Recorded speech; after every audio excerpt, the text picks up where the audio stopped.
Саламатсыздар ма, студенттер? Бүгін металлургиялық үрдістердің физика-химия пәні бойынша 8-ші дәрісті талдаймыз. Дәріс тақырыбы ерітінділер термодинамикасы.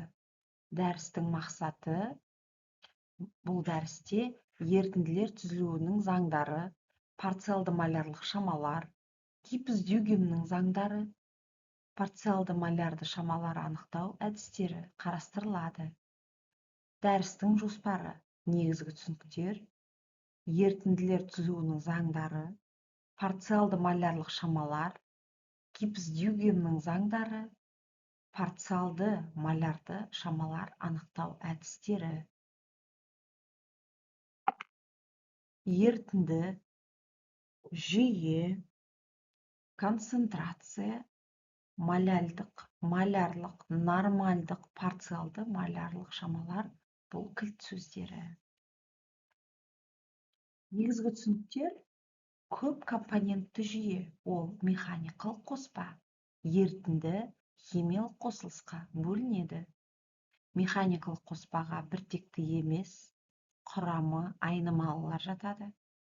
Ерітіндіге біртекті, құрамы айнымалы. Химиялық қосылыс біртекті, құрамы тұрақты болып келеді. Ерітінді деп құрамы айнымалы молекулалық деңгейде біртекті көп компонентті жүйені айтады. Ерітінділер сапалық және сандық сипатталады. Ерітінді немесе еріткіш көлемінде еріген заттың мөлшері концентрация деп аталады.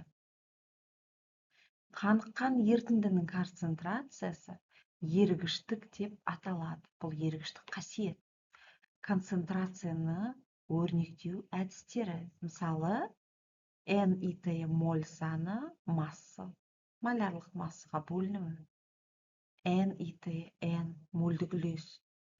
Екі компонентті жүйе үшін мына формулаға еленеді. Проценттік концентрация 100 грамм ерітіндіде еріген заттың грамм саны. С проценттік деңгейде 100 грамм ерітіндідегі грамм. Малярлық 1 литр ерітіндіде еріген заттың мөлшері. Маляльдық 1000 грамм еріткіште еріген заттың мөлшері. Концентрацияның осы түрі еріген заттың табиғатын анықтау үшін ерітінділерді салыстырмалы талдауда қолданылады.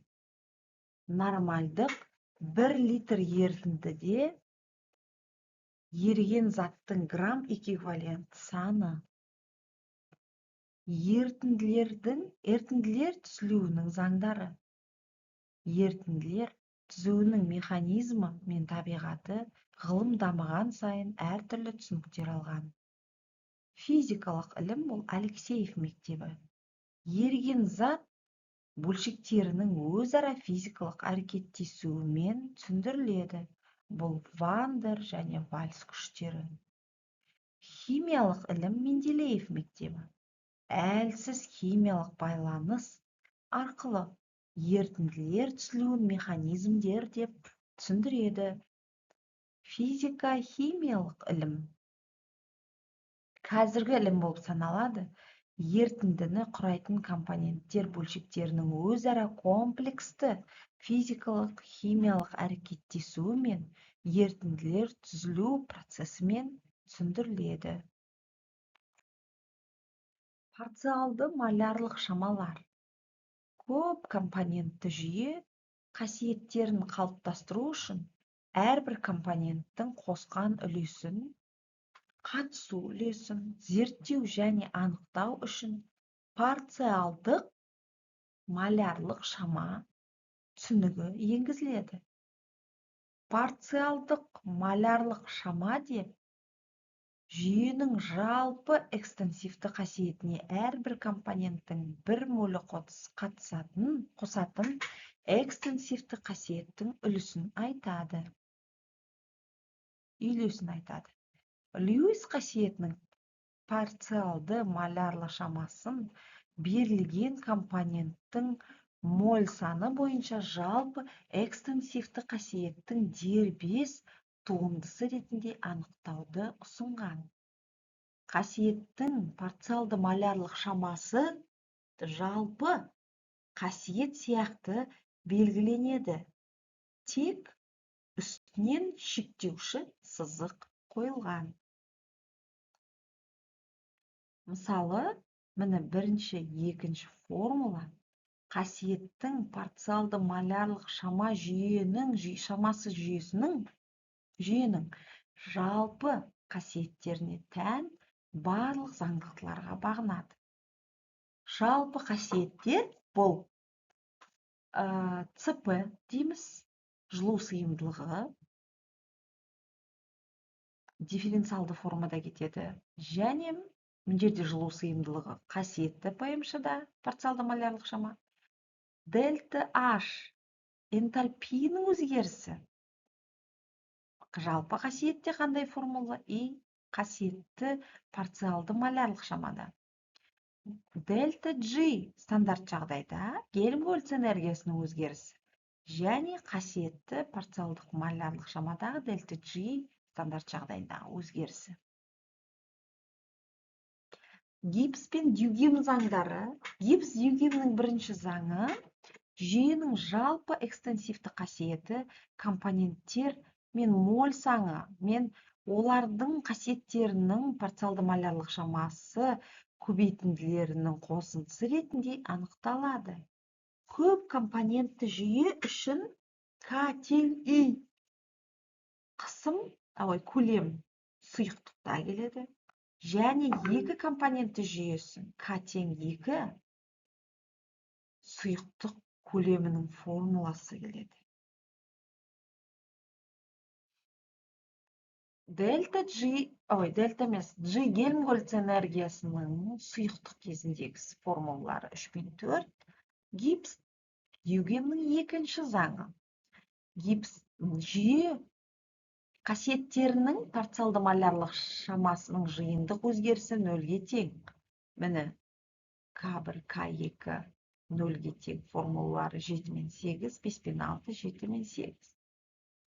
Парциалды малярлық шаманы анықтау әдістері.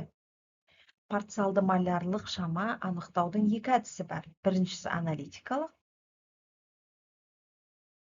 Екіншісі аналитикалық, бұда жалпы қасиеттің құрамға тәуелділігі тәжірибе жүзінде зерттеледі.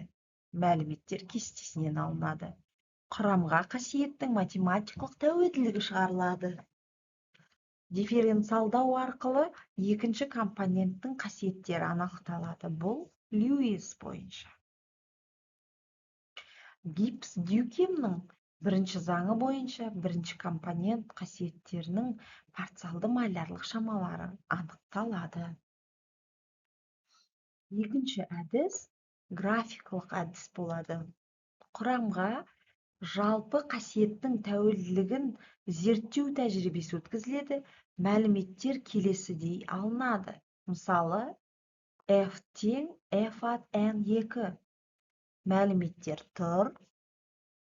Қысым без көлемнің мәліметі және моль саны.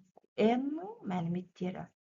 Алынған мәліметтер бойынша жалпы қасиет құрам тәуелділігінің графигі тұрғызылады.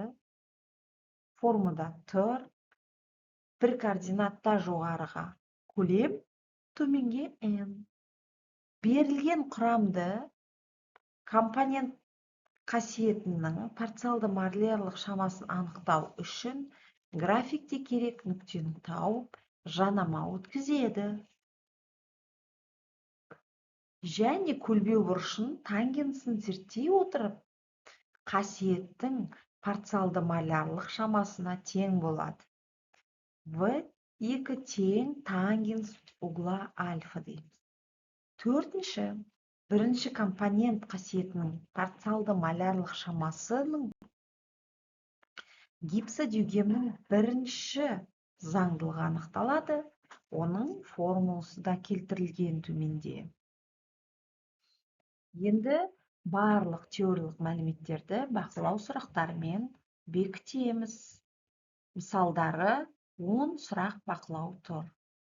сол сұрақтармен дайындалып, дәрісте берілген мәліметті бекітеміз. Әлі де қосымша мәлімет керек болса, нақтылап қорытындылаймыз десеңіздер, әдебиеттер тізімінде берілген оқулықтармен жұмыс жасауға болады. Уақыт бөліп тыңдағандарыңызға рахмет, сау болыңыздар.